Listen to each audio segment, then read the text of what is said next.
Our second lesson now in watercolour exercises. Very simple lesson. Last time we did a moorland scene, and today now I'm going to do something similar, only it's a definite place. It's called Wolf's Castle. It's in Pembrokeshire, and I did this over a year ago, I think, but a more detailed demo. We're just going to do a very loose one today, just to show you. I'm putting sienna in, raw sienna, and it's an earth yellow, raw sienna. So what happens is when I put blue with it, it doesn't go green, which you don't want in your skies. So keep it there like that. So I'm just putting that ultramarine in, and now I'm going to mix some ultramarine, and like I did last time, some burnt umber with it. And we'll see what we get here now. There we go. Now, I want a sort of a sense of a dramatic sky because of distinctive rock there. You want something with a bit of drama to it. So, now what I've done there, you see, just to show you, there's more blue than the umber. Here, I've got more umber than blue, and you can see the difference, can't you? And you can get a whole variation of this in the sky, which gives then a sense of drama, you know. And as you say, you always notice I start with the top first, and then come down with the light touches towards the horizon. And I don't think we need to do much more than that, but you can see you've got all the blues, the umbers, the sienna, and that's it really. Now we're just going to soak up here. If you didn't, you'd get what they call runbacks, where that part is wet, this part is dry, and when one part starts to dry, it soaks up the water, and you'll get what's called like cauliflowers or runbacks. Now we can't really go up there now. We've got to leave that. So what we're going to do, we're going to another Chinese brush now, and I want the yellow grasses. I want like the reddish fern. I want some fields that have been cultivated here as well. So let's start with the grasses first. And all I'm using here basically is the umber, the sienna. And you can see I'm just sort of brushing that on. You don't pat it, you get sweeps with it, and that's what you want really. And then now I'm going to work on a reddish colour for the bracken that's gone off. Let's have a look and see if this will work. Yeah, I think that's not so bad. That's pretty cool. And I will leave it like that, and let's get a light red with a bit of ultramarine with it. And then we're going to get a variation again, you see, like you see that now. So I'm going to put this darker down towards here, and then in my second session you'll see how we've been able to work on all this, right? And I might as well get a flicker of that up in here as well. Now let's work on that. Like a greenish, like a field. So it's a different kind of green altogether here now. Can you see that? There we go. That's something completely different there.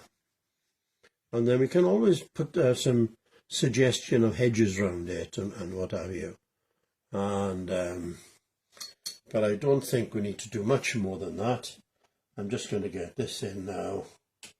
And a bit of stronger paint, that's all. Just a bit stronger down here. And you've got to realise it's going to dry so much later.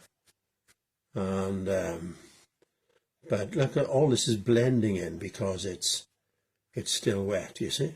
So that's great. Second session, I haven't dried it completely because I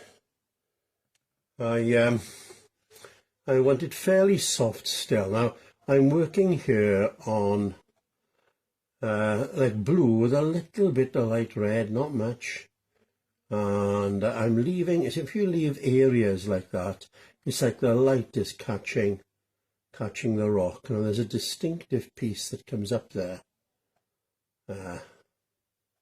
which we leave like that. Let's have a look. We want something similar here, but I'm working on, I don't want it the same as that, so I'm working on more of the actual umber than the actual blue, see? So now let's get the blue so we can get some rocks in here as well, suggestion, and up in here. And actually there's a hill that comes up here, so I'm just ultramarine blue, just with a little bit, very little bit of the light red, nothing much. So that'll come up there. There we go. And now let's have a look here.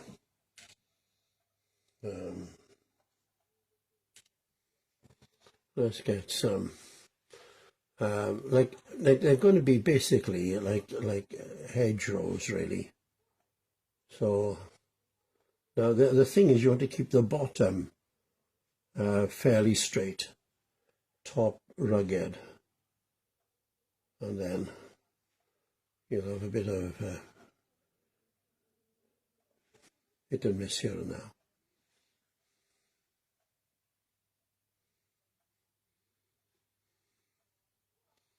And you see these some little bits here, they bring it to life a bit. You can see it, it's still soft, it's still going on.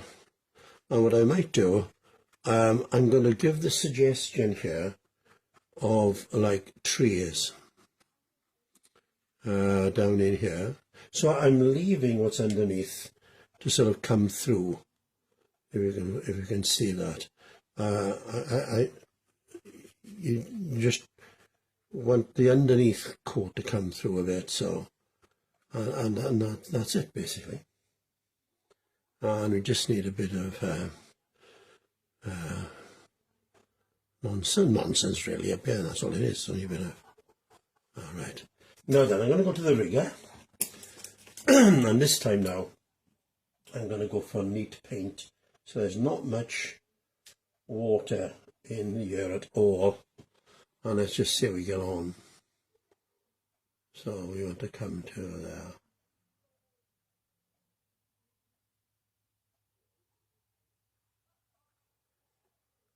And come on this side too here, look.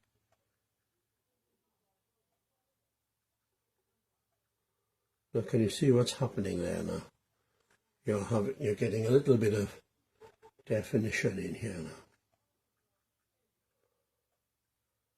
But also we've got, can you see where they're leaving those gaps? It's left the effect of light there.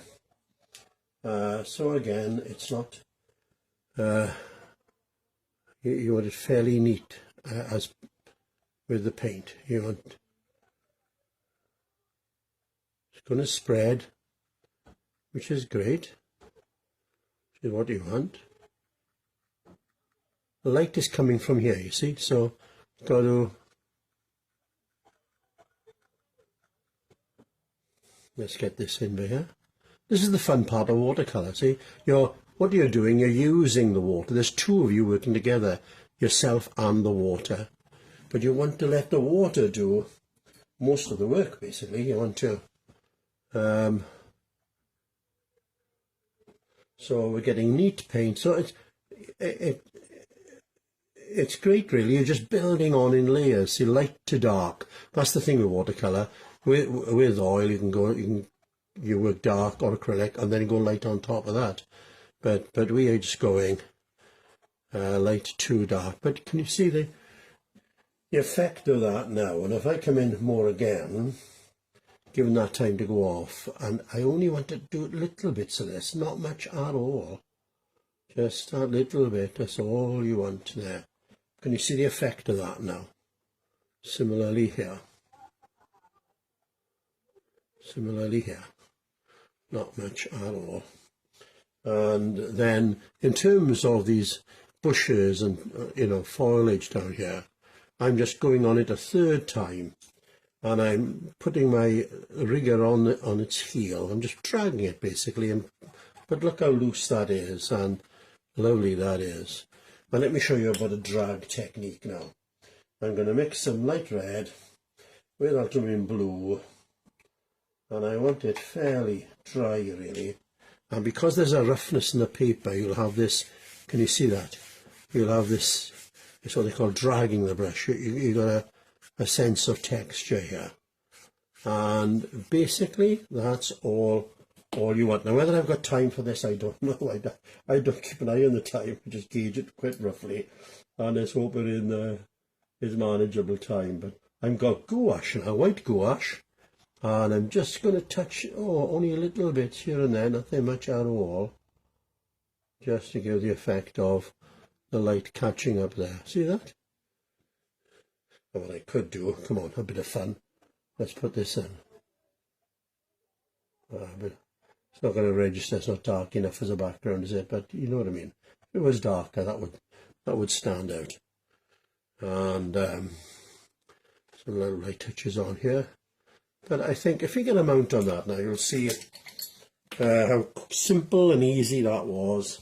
With not too much work. Let's have a look. What is that like with a mount on? Not so bad. So there we go. Yeah, the final sort of stages now. I just put a bit of stronger colour up there because I thought it was getting lost in the sky. And so nothing much. But what we need to do now is perhaps get some dark. See, the light is coming from here, so this would be that much darker than in here.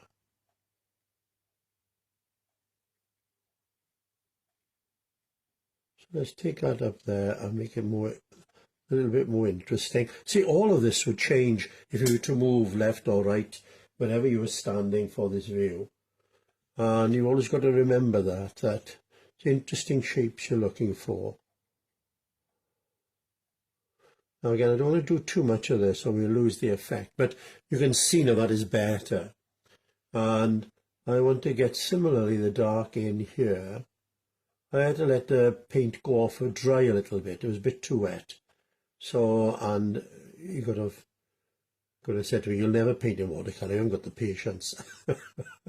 And there is that, you do have to be a little bit patient at times. But there we go. So now I'm quite happy with that now. I think there's a distinctive piece that sits up here quite on its own. There we go.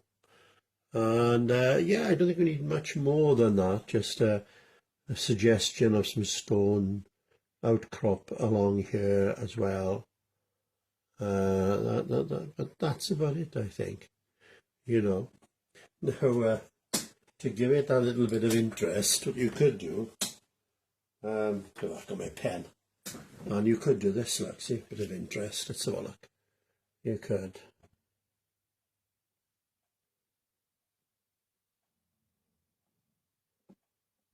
No, nothing much, two birds, is there? But that gives a little bit of life there. It takes the eye there, and you don't want any more than that, really. That's very rough, simple, exercise. That's all they are. They're not actual painting, but they're exercises you can go over and over. Not any buildings. You don't want to be thinking of buildings at this stage.